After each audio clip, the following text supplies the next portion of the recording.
I don't know what it's going through. Something changed on me there in the last week. But all right, let's get through this tonight. I wanted to cover up a big thing I'm always dealing with, and any type of addiction or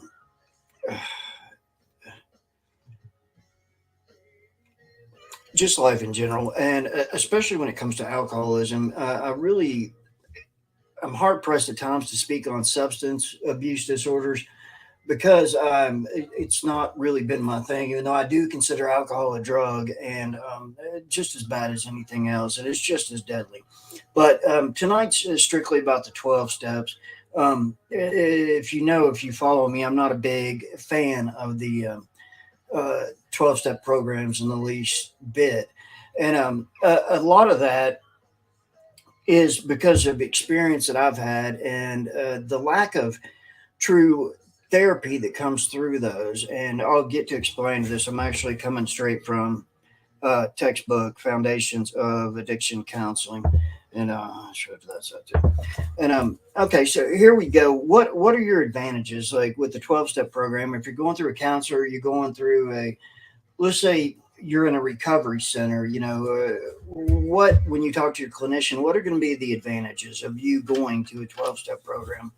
Um, so let's just start. Uh, there's certain dynamics that can facilitate personal growth and are more likely to exist in a group rather than individual therapy.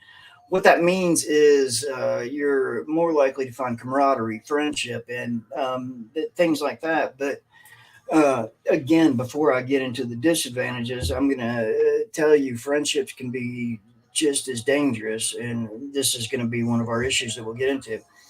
Um, the group setting also offers support for interaction dynamics and encourages experimentation and behavioral research that is useful in generalizing the world beyond the group. Um, yes, they'll give you things to work on at home, i.e., homework, and that's understandable. Does that work for you? Are you the type of person that wants to go home and do homework? And a big part of the 12 steps is, I'll go ahead and say it now, is it's good for maintaining. I mean, like if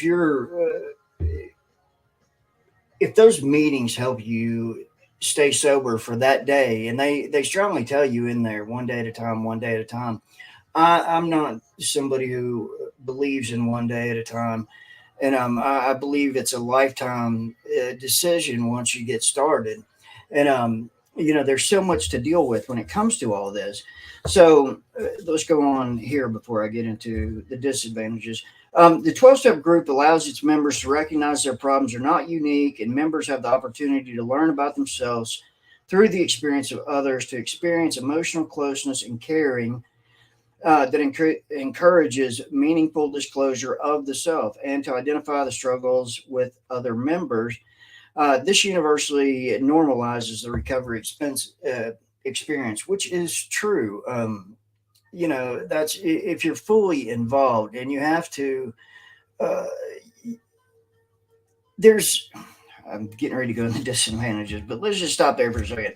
All right, another primary strength may be the group's ability to provide free, long term, easy access and exposure to recovery related common therapeutic elements. And for many addicted clients, economic concerns far outweigh the benefits, which is important here. Group therapy, i.e., the 12 step program, is very affordable.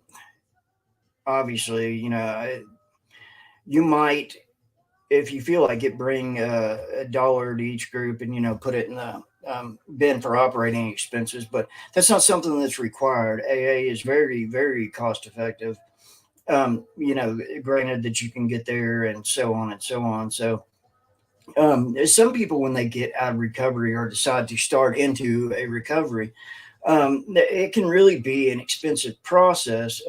Thankfully, with changes in medical insurance and stuff over the last few years, it's a lot more accessible.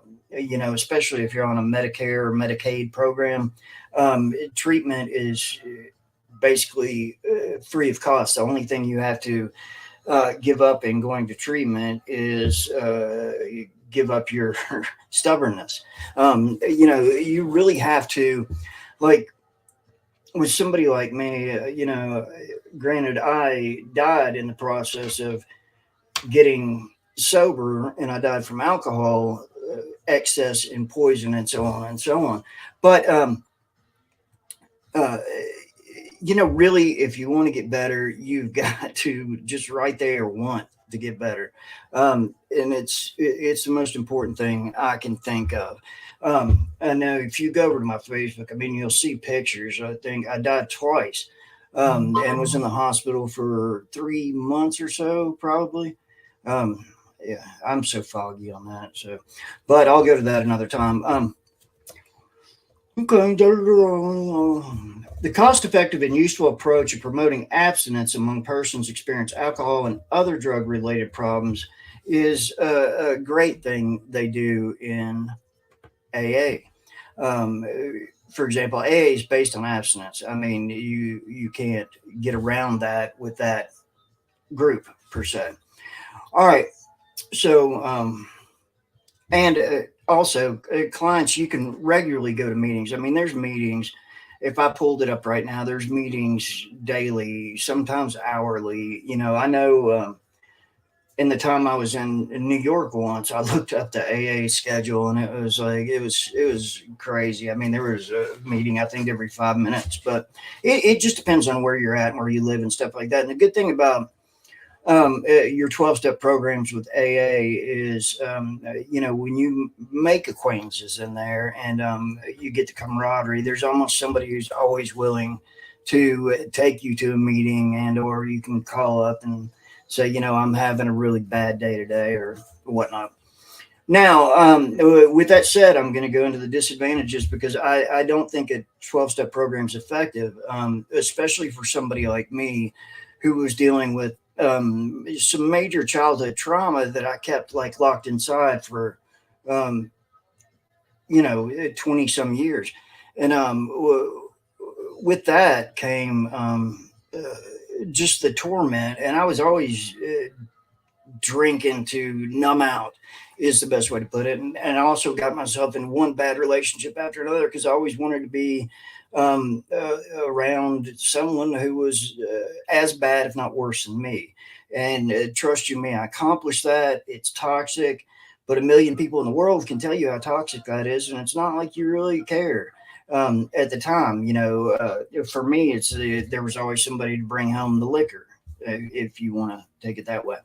All right, so your disadvantages here are going to be pretty open. I've been saying this for a long time, and it's not until I really started working towards my master's here that I get to pat myself on the back here and say these observations I've made over the years are actually very, very fruitful observations because they're true.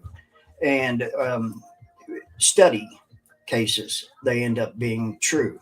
Um, so here's your disadvantage. Before an individual is referred to a group, many factors need to be carefully considered by both the counselor and the client to increase the likelihood that the client will benefit from the self-help group experience.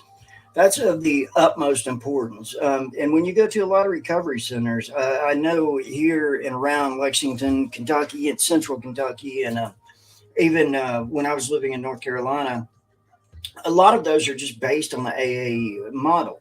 And that's not a good way to do it at all. Because if you have somebody dealing with trauma and you're only treating the addiction, you've got the underlying cause right there. And what I keep saying, and I've done in my own case studies, is that if you don't really get to the root cause and figure out why that's making this effect, you're not going to get anywhere, and you won't, because you're destined for a relapse. And they like to say in AA that relapse is part of recovery. Man, it doesn't have to be.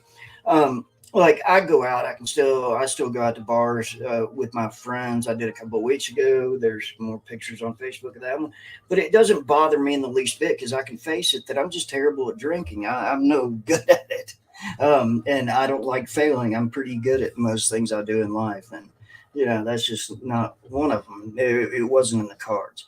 Um, and but it's important, and I'll tell you this. And I've been working on this all semester, especially in this course. This is your foundations um, course for clinical work. And that alcohol is, and I'm not the only person that believes this, I've read plenty of studies on it. Alcohol is generally a symptom of a larger disease. Like when you're going to an AA or something like that, a disadvantage is you've got a group think or group polarization mentality. And then the pity parties start up, and you're getting enabled through your woe is me um, nonsense, and you're never going to identify the problem. And I'll say this strongly: it's an absolute hell to get sobered up from alcohol if you're physically addicted. And from hallucinations to seizures. It's deadly. Alcohol is the most deadly detox there is. Heroin, opiates, none of that. I hear it all the time. I had a little dude in a meeting one time when I was in recovery, and he said, "I don't know what I'm talking about because I'm just a drinker." And I said, "Well, you said you're just an alcoholic, and I don't use that word. It's a stupid word that pigeonholes people into a larger group of nonsense. It's not studied enough to it's more of a derogatory term. And when if you're going to work or out or something like that or around your family, you might as well just put that scarlet letter on your chest and go with it, because people will act differently towards you. And it's funny to me. But all right, so getting on with more disadvantages of the AA model. The screening process for self help groups is limited, and in most cases, especially in open groups, it's non existent. So some individuals are end up very inappropriate and shouldn't be there in the first place. Again, I've been to meeting when I started getting fed up with this. This was years ago. I mean, this is probably like 4 or 5 years ago, and I could go in there and say at the end of my drinking, I was in a hotel, roughly spent $40,000 over 4 months, and hopping from hotels from drink to drink, and it was 1.75 of Tito's vodka a day. And I'm not exaggerating that. I could care less. I pull up my medical records of people who say that's BS. And I didn't blow a blood test result. Blood alcohol content was a point 508 when I went into the hospital. That's 2 points above dead. And I don't know. Nobody knows how I even survived the first night. After the first night, they gave me about 3 days to live, to gather your family, sign the DNR order, which apparently I kept signing. But Nurse Beth, my favorite person in the world, kept cutting my bracelet off because I was so screwed up. Like I didn't know any kind of reality. It's like I was on a bad LSD trip at the time. And but that's really, I mean, and that is part of what saved me. But um, not the point here. When you get people like that in the meetings, um, they're just toxic because somebody's going to say, even though I said I drank a 1.75, and somebody's going to argue that I don't know anything because I don't know what it's like to come off heroin, or I don't know what it's like to come off opiates. If you're going through a true alcohol withdrawal, you would wish it was an opiate withdrawal. And better yet, how about wish it was none of them? And let's just go on from there so I don't make too many people mad. Um, but somebody's going to say, that's nothing. I drank two of those a day, and then I drank a 12 pack of Coors Light, and I had some Mad Dog 2020 on the way back from the store. And, that's just the way it goes. And that is so dysfunctional, and it's counterproductive to anything you're trying to do. So the people who are leading these groups come from who knows what background. Occasionally you'll get lucky and you'll have somebody in there who's actually educated and can actually run a group session. And it takes a lot to figure that out, because you have to, if you're doing what I'm doing, becoming a psychologist, you have to stand by a code of ethics and morals. And, I'm one of those people who wants to tell people off when they start, just getting spreading ignorance. So it is what it is. Sorry, I get worked up thinking about that sometimes. Um, Some individuals, and this is where it goes good, the screening process for self help groups is limited and non existent, as I said. But some individuals are psychologically damaged by attending certain groups. Inevitably, some make the group a place to ventilate their own miseries and be rewarded for their engagement in the catharsis process, which is true. That's what, if you've got people in there who saying, it's, I joke around on Facebook all the time and say stuff about how it's my sister's fault I started drinking. Like one time she uh, uh, made fun of me for playing with He-Man. That's why I started drinking. But in any given group at any given time, you've got somebody in there telling a story that's wanting to justify their story. And with everybody patting them on the back and saying, "Oh, I understand. I've been through that too." And this can happen very quickly in one of those groups. And all you're doing is enabling that person to go with their story. When I quit feeling sorry for myself, and this is when I was told I was going to die, I didn't start bargaining for my life with God or anything like that. I just said, it's my fault. It's my fault. I lived a stupid life with this, just doing whatever I wanted for a long time. And whatever I wanted was to run away from the underlying problems that were affecting me in the first place. And so it was easy. You learn how to manipulate. You learn how to lie about the dumbest things, and because you're so ashamed of your own existence, you're lying to cover up for it. And when you go into a group and you've got people that start lying, and then you've got the one-upmanship, and I always called it a pissing contest. And I'm not sure if I'm allowed to say that here on Endure, and I apologize if I'm not. And I'll get my buddy Corey to pray for me. Um, all right, let's keep going here. Um, that's in order to get acceptance, and then they make no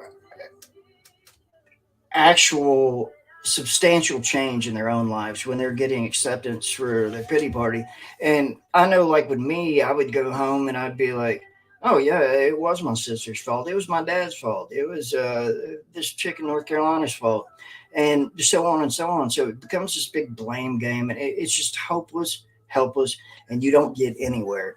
And that's a big part of why I got into doing what I'm doing, is to um, uh, you know really, besides being legitimized, is to learn more and to be able to not have others possibly go through the same stuff that I went through. That was such a conflict the entire time. I mean, the last time I was in recovery, it was more like, Jim and Tammy Faye Baker type ordeal with a church that was, send me your money or something like that. And that's another danger in this whole business is, people that can get accredited to do these things, to run a recovery center or something like that. You don't know. They might have been a manager of a Burger King last week and have no formal training in addiction and recovery whatsoever. And that's bad. But I mean, it's good if somebody's staying alive for an extra amount of time, and maybe they get it. The chances of that are low. The percentage of people that will recover from AA and AA alone is 3%. And then you've got a 97% failure rate right there. So you take that 97% failure rate and you look, and 95% of the recovery centers in America use that 12-step AA model. And by doing that, you're looking at 11 less. Oh, this is US wide, sorry, internationally. You look, or intercontinental, I'm sorry. You look at less than a 1% chance of real recovery through this, which is, it's tragic. But, you've also got, I've ran into this, and I know this is a disadvantage. I don't even have to look for it here. When you get in there and you have somebody counseling you, or you have somebody giving you the advice, now this is how you stop drinking, they're going straight by this book, like I can do. I don't think I would be a good psychologist when it comes to any kind of addiction therapy if I had never really experienced it, whether it be um, culturally, Or, like within a family dynamic or within a relationship dynamic or something like that. But you'll get in there and you'll have a counselor like I would have, and I would realize quickly I could outsmart this person about 5 seconds because they've never been through it. They know the book value of it, but they also don't know what it's like to be deep down there in that mud and quicksand that just keeps flowing. So to me, I found it so disingenuous in dealing with people like that, because when you go straight by the book, you're eliminating being able to do it case by case, which is so important when it comes to any kind of recovery period. Is it's an individual case by case. And there is a recovery center in Lexington, Kentucky, that does do tries to do case by case. But this is going to get you to another disadvantage here, is when you go into a recovery center. And again, the last one I was in, this is how they did it. You've got people who are sitting there because they're court ordered to be there, which is, maybe the court's trying to help, maybe the court's trying to get it off their docket. I don't know. But the point is, if you've got people who are in there who are struggling and saying, hey, I want to get better, and then you've got people who are in there saying, well, Judge Judy told me that I've got to be here. That's a whole different dynamic right there. And you can create such a toxic environment and infighting and so on and so on. Because seriously, if somebody's just in there because they have to get the paper signed, or somebody's in there because the court ordered them to be in there for 30 days, 9 out of 10 times it's going to be, and I don't know the actual percentage, I usually do, but it's going to be that they don't care. And, they're doing the steps to get better. I could go through any recovery center right now and period in the US and do it standing on my hands and be able to get, what they call graduating recovery, which is a farce on its own. Um, Now, when I go through all this, and I'm guaranteed I'm going to get hit with the you just don't get it, you don't understand you don't get it. Man, I was one of the worst drunk derelicts I know. I mean, I ran for myself for 26 years.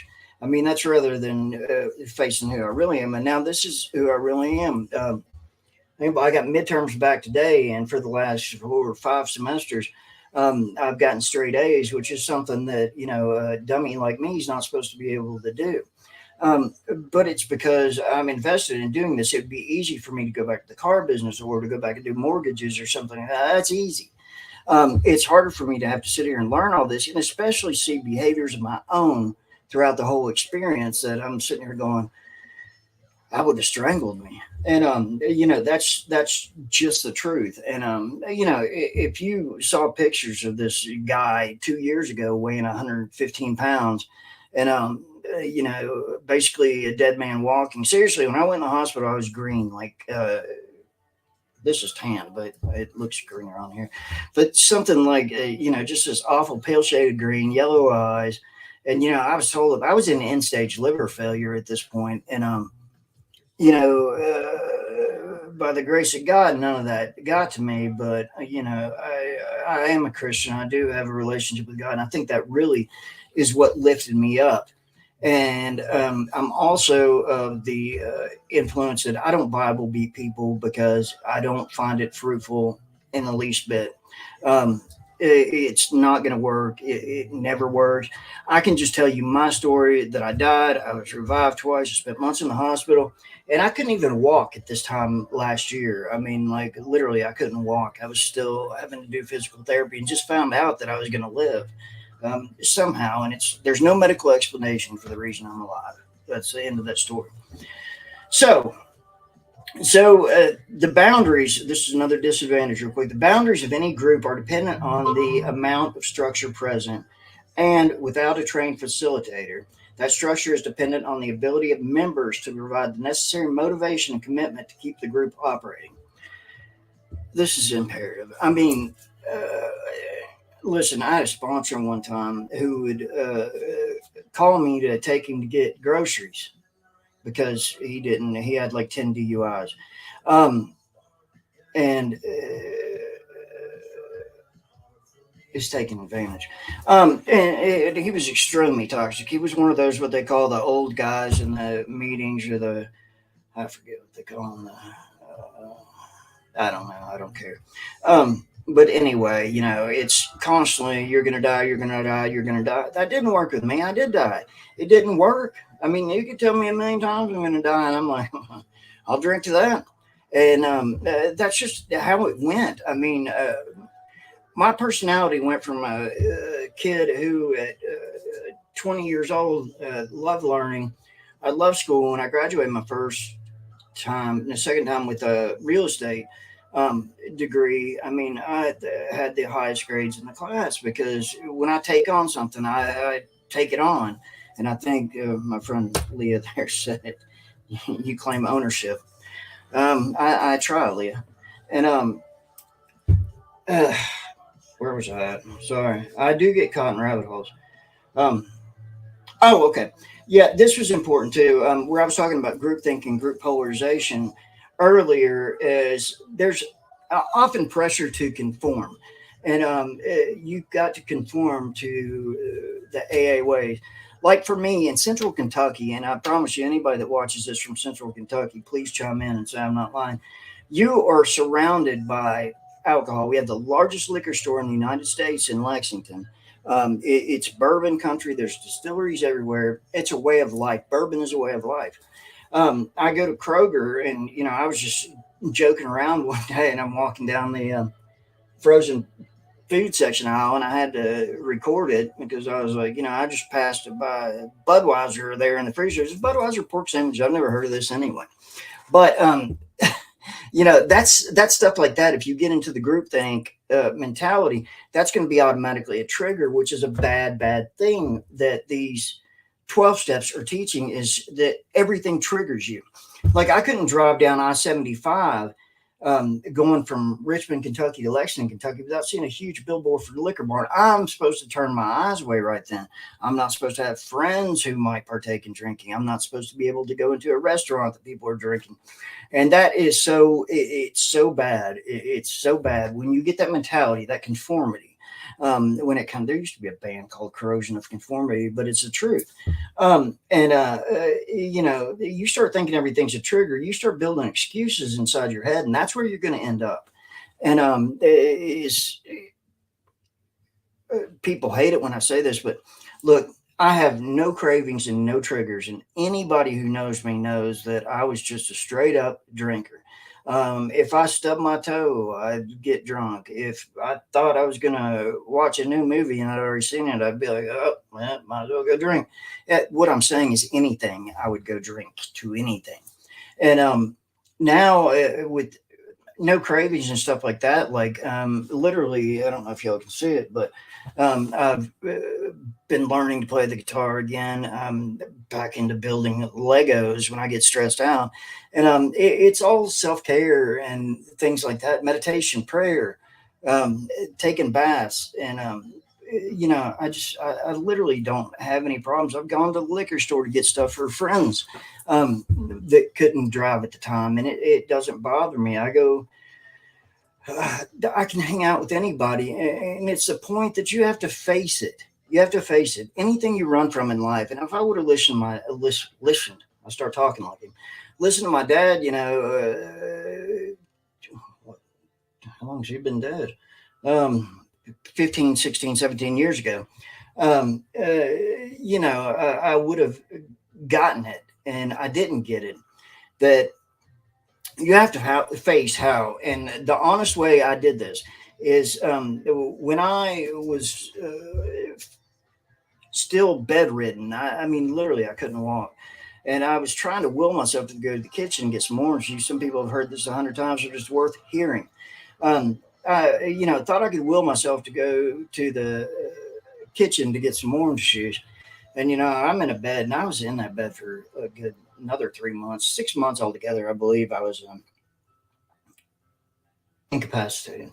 And I fall straight to the floor. I couldn't get up. It's like that old commercial when we were little, help, I've fallen, I can't get up, except I didn't have a button or my cell phone. So, I'm by myself, and I'm laying on the floor and, just staring up, and it's the first time I almost started to pity party, like, oh, poor me, woe is me, which is such a wrong thing to do. If you do, you're catching yourself, you're trapping yourself in that same thing, and you're never going to get out of it. And so I started praying, because at this time I still was, I still thought I was going to die. I mean, I was pretty sure, everybody was pretty sure. My sister, who's highly trained in medicine, was pretty sure. And Nurse Beth was sure. And, that's not what was happening after this day. As I started praying, just asking God for forgiveness, and that took me into 2.5 hours of things, because I kept going backwards in time, forgive me for this. And then I was like, oh crap, I did this also. And I just kept going. By the time I got done, I had big crocodile tears coming out of my eyes. And, I felt what they call salvation, like a clear conscience, and gratitude, like just grateful for the time I did have. And it was an overwhelming feeling, is the best I can say. And somehow in the next couple of hours, I pulled myself up on the bed, which the bed's too tall anyway. It's 4 feet off the ground. But regardless, I pulled myself up on the bed. And it was a couple of days later, I went and got my liver scanned, because I had to. They're wondering why I'm holding on to whatever life I have left. And that's when it first comes up that we don't know what's going on. This is probably a fluke, but by all means, you're healing. And I'm not Benny Hinn. I'm not going to go slap somebody in the forehead and say you're healed. But it changed. Everything changed right there. Everything changed. I can't explain it. All I can say is that spiritually, my relationship with God is great, and that's probably the only reason I'm here. And I don't take advantage of that. I don't look at what if I had a bad day? What if one of my friends dies tomorrow? Which I don't know how many have died this year alone. But uh, your reason to drink can become your reason not to drink.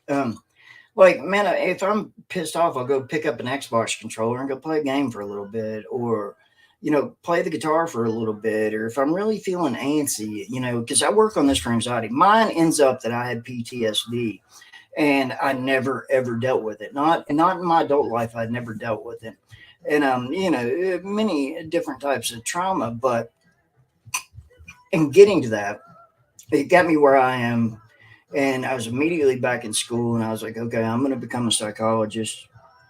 And this time it wasn't because everybody said you can't do that. It's because I made a promise to myself, a promise to God, and promise to my dearly long deceased mother of 27 years now, that, I was going to do the best I could to make a change in any system.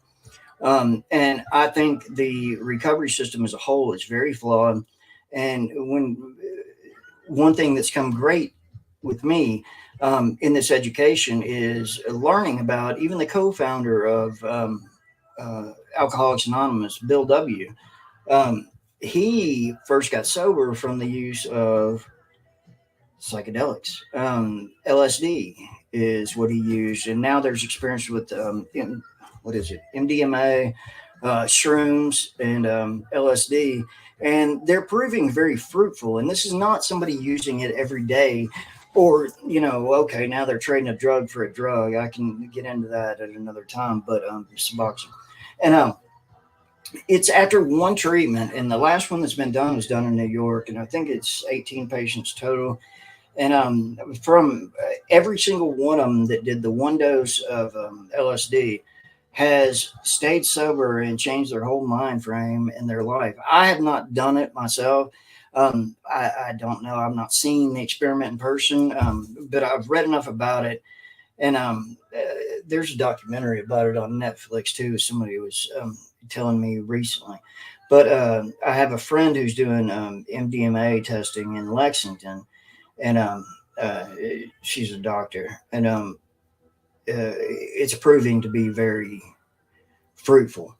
And that's something that needs to be looked at. But if you go with this model of the 12 steps, and it says abstinence. Well, everybody declares either shrooms or LSD or MDMA or cyclo, I forget what it's called.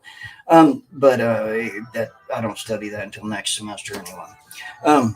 But again, these studies are proven very fruitful, even for treating chronic depression, PTSD, cigarette smoking, cocaine addiction.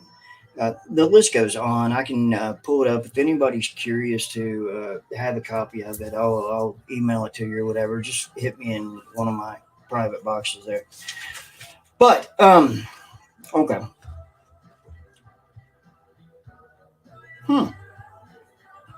Okay.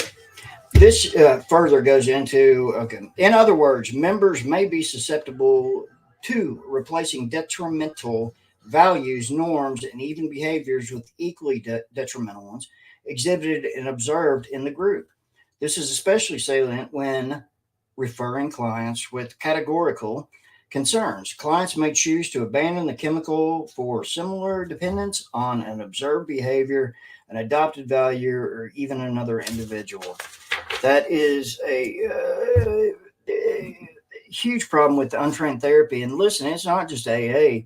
You can get and watch your reels or go on TikTok and see there's a million different people that are getting likes and are getting paid well to talk about stuff they don't have any real understanding of, but yet they're the most unlicensed clinicians, psychologists, psychiatrists, and counselors I've ever seen in my life. And luckily I can see through it now. This is stuff that used to, if I was younger and more incorrigible, probably if I didn't die, I'd be like, oh, well, look, this person says this, and look, it's working for them. I constantly hear when I say something wrong about going to AA, I constantly hear, well, you don't get it because you don't work it and you didn't work it. No, I don't work it. I don't have that type of issue. My underlying issue was not going to be something that was fruitfully treated with AA group therapy, 12-step sessions. It was not. And, that's a lot of it. People will be like, okay, Johnny Boy was doing so good. He was going to AA. He was doing everything he was supposed to. But who said he was supposed to? You have to think outside the box and go, okay, this is what, with me especially, is I got tired of being that drunk named Goodlow. I got tired of hearing that associated with me. There's so many people that thought that I've been on drugs since high school, and I never really have done drugs.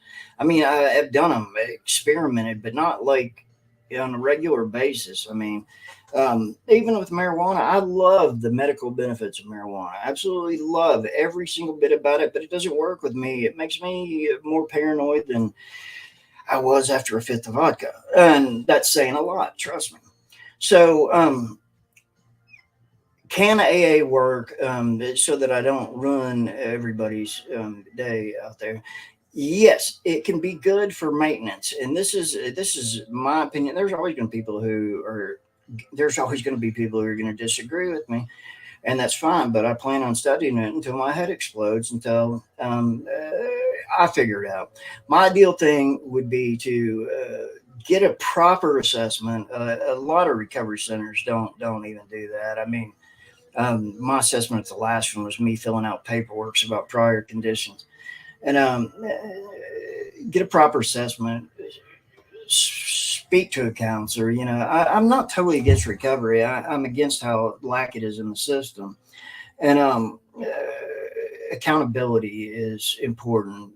As any type of former addict or anything else, you really need to be accountable. Be accountable to somebody. Be accountable to your friends. Be accountable to God. Be accountable to your deceased mother, like me. My mom told me, and this, I swear it rings with me in my head all the time now, especially, when I'm getting fed up with a ton of homework, and I'll just be like, I don't have to do this paper, very good, an A in the class, just those thoughts is called normal. And I sit there and think about it. My mom will say, I mean, what she used to say to me is, our job in this world, and she would say, when you were born in this world in 1975, your job was to make the world a better place than the world you came into. And I think we're all doing a terrible job at that, and I think it's catching up with us now. But you know, that's just the older me talking, because now I can say, back in my day.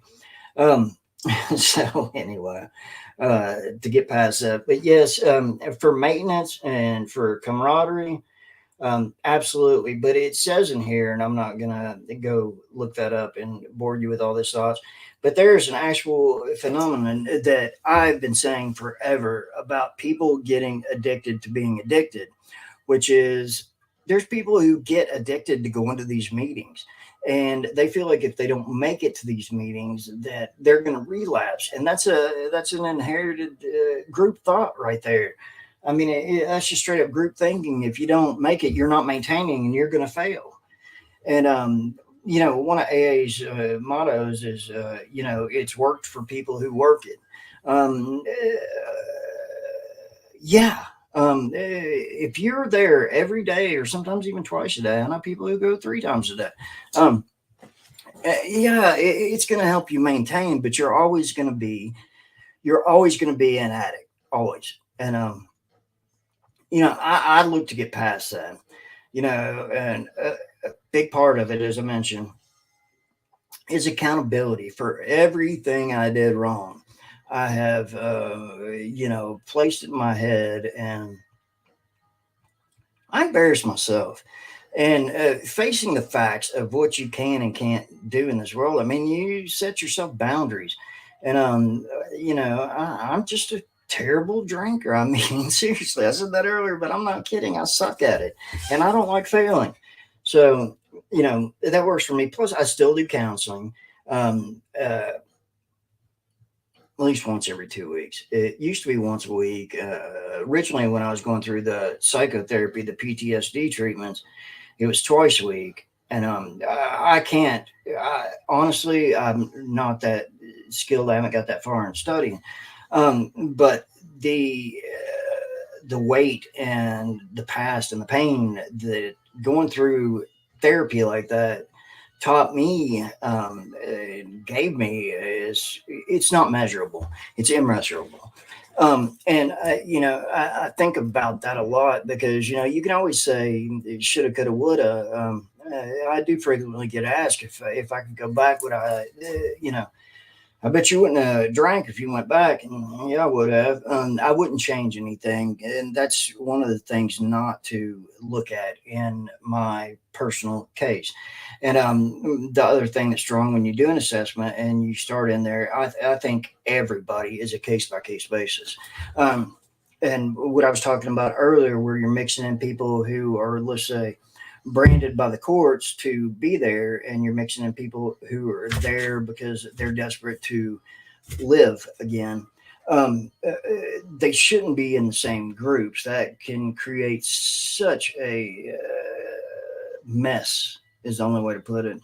And I know plenty of people as well who go to the groups to get dates, and that's, they call it 13th stepping within there, and that's just unhealthy, toxic behaviors that you're going to have. I mean, it, it's not it's not regulated the way it can't be. For some people, they don't go in there, and they don't expect it to be a therapy, which for people like that is probably going to work. Just getting stuff off your shoulders. But just because you're being honest doesn't mean the guy next to you is being honest. And it's, man, it's such a cocktail, no pun intended, of just so many different things that can't be handled in a group therapy setting. So I just, that's the best I can put it. And trust you, man. I mean, I've written a dozen papers about this. Look, for addiction, you've got 5 criteria. This doesn't matter if you're a sex addict, a gambling addict, uh, milk addict, or heroin addict, or a booze addict. All right. So you've got loss of willpower, which would absolutely, I'll use me on all these. loss of willpower is I didn't have a desire to stop or do anything. I mean, like I knew I was getting really sick, like physically. I was 115 pounds. I weigh 180 right now, and you know, I knew it, but I didn't have the willpower to go through another detox or to admit it. That I just can't do this damn drinking thing. And that's a good one, Gary Davis there, Isaiah. Um, Number two is harmful consequences. You're going to lose your wife, you're going to lose your kids, or you're going to lose your life. Or you're going to lose your new car that you can't pay for now because you stay too drunk to make it to work. Um, and that goes into the third one, unmanageable lifestyle. Yes, completely. I was unmanageable. I'm surprised I'm not in jail for just something stupid. Yeah, I mean, seriously. I remember it's I can laugh about it now because it's a totally different person. But yeah, I was like in the hotels. You're not allowed to smoke in hotels anymore, and I can remember Nurse Beth telling me that I was, just crazy because I it's paid a $50 fine a night to smoke in a room, and that was like, so I was like, I don't care, I'll drink for that. But tolerance and escalation of use. Obviously, tolerance when it comes to alcohol is a huge part of it. And that used to be like such a thing when I was in high school and college. Oh man, he can drink, he can put them down. That boy's badass. And uh, then when it becomes quote unmanageable, when you start shaking when you don't have enough, and I can remember many, many times where I couldn't sign my own name, I couldn't hold a pen, and that it's awful. Like you can't concentrate enough to make yourself be able to, and I'd get up in the morning, take a drink. This might be 4 in the morning or whenever. I'd get up and I'd be shaking and I'd be sick. I'd take a drink of vodka, I'd throw up, and then I'd go right back and hold up the bottle and count to 10. And I was very methodical about this and count to 10 and hope that it stuck that time because then I could start where I could like pick up the TV remote or, hold a glass without, dropping it. It was really, that was so awful looking back on it. But, and as my friend, said earlier there, it's you need to take ownership of what you did and accountability, even if it's to yourself. I know I mentioned a bunch of things earlier, but even to yourself. In escalation of use, like I went from, let's see, before my last 5 month bender, 4 month bender, I didn't drink for a while.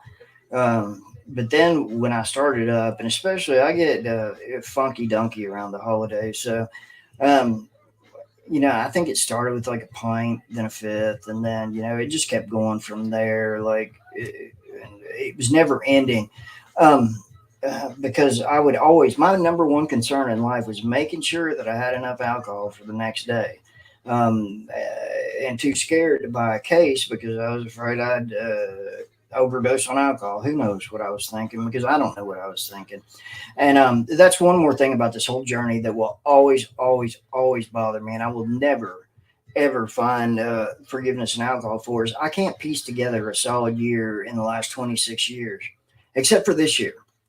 And that's horrible, man. That time that you can't buy back, you can't earn that back. There's nothing you can do. But now I can give back. I'm to a point in my life where I can give back, and I don't have to sacrifice anything.